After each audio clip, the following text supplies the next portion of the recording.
The Rock Generation Radio. Classique 21, Recycle. Vous savez, ici à Classique 21, on aime le rock, mais ça ne nous empêche pas de nous intéresser aussi à d'autres genres musicaux moins attendus, qu'on passe parfois aussi à l'antenne d'ailleurs. Je vous conseille donc quelques bouquins pour en savoir un peu plus sur des genres musicaux moins répandus. Et on commence avec le gothique et l'excellent livre Gothic Rock, une anthologie en 100 albums sortis aux éditions Le Mot et le Reste, encore une fois. Ici, l'auteur, Victor Provis, il part d'un constat assez simple, juste selon lequel souvent on cantonne la musique gothique à Bauhaus, Siouxsie and the Banshees, Joy Division, voire parfois de Cure. Et donc lui, il va plus loin que ça, il va nettement plus loin, il élargit très joliment le propos en revenant sur des disques signés Dead Can Dance, Christian Death, les Sisters of Mercy, les Cocteau Twins et plein d'autres. Et puis il épingle même The Names. The Names, c'est le seul groupe belge, il faut le savoir, qui a jamais été signé sur le mythique label Factory. Alors voilà, résumé des choses, ce bouquin il est très bien écrit, il tombe jamais dans le travers de la liste, simplement la liste des 100 albums pour le plaisir.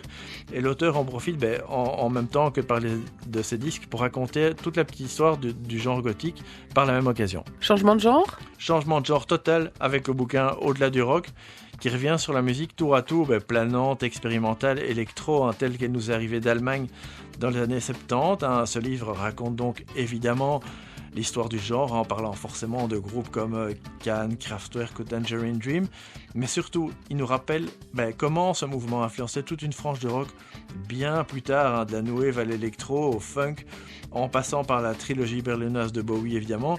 Alors, cerise sur le planant, j'ai envie de dire, le livre est signé par Eric de Seys, je ne sais jamais comment on prononce, mais toujours est-il que Eric, donc on va l'appeler comme ça, avait déjà signé une biographie de Kraftwerk, il y a quelques années, qui fait encore autorité aujourd'hui, donc on est en de bonnes mains. Et maintenant, je vous propose une autre plongée dans un autre genre musical, c'est le prog rock, avec un magnifique livre abondamment illustré qui s'appelle Prog Rock en 150 figures. On y découvre donc l'histoire de 150 figures majeures du genre, avec des incontournables comme Pink Floyd, Genesis, Jethro Tull, etc. Mais aussi des choses beaucoup moins connues comme Pato, Wigwife ou Comus, dont on se souvient peu, et c'est dommage. C'est très complet et c'est en plus une excellente introduction à ce genre musical, puisqu'encore une fois, on nous en raconte toute l'histoire. Et puis, c'est pas un genre musical en soi, mais j'avais quand même bien envie de vous parler un peu du Sex Revolt. C'est un livre qui est signé Simon Reynolds et Joy Press. Ce livre retrace ni plus ni moins que l'histoire de la rébellion féminine dans le rock. On croise donc des musiciennes comme Patti Smith ou Courtney Love qui se sont toujours battues pour s'imposer dans un paysage rock encore très masculin, et ça ne change pas encore vraiment. Alors là, c'est évidemment passionnant, savant et jamais barbant.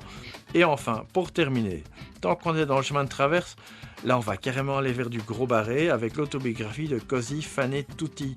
Alors Cosi Fan Tutti, c'est la figure incontournable de la musique industrielle, puisque elle représente Throbbing Gristle, mais c'est aussi une plasticienne, une fine observatrice de l'industrie du sexe, une stripteaseuse à ses heures. Elle est aussi adepte des rituels plus barrés les uns que les autres. Je vous laisse la surprise dans le bouquin. Donc on vous laisse la surprise de tout ça, et l'intérêt de ce livre, c'est aussi que l'air de rien nous immerge dans les grandes longueurs, dans l'underground anglais des années 60. Et c'est une bonne chose parce qu'il y a peu de livres qui traitent du sujet. Et voilà, ce livre était sorti en anglais, donc il y a 4 ans, et il y a une traduction française qui vient d'arriver et qui vient enfin rétablir un énorme vide dans nos bibliothèques rock.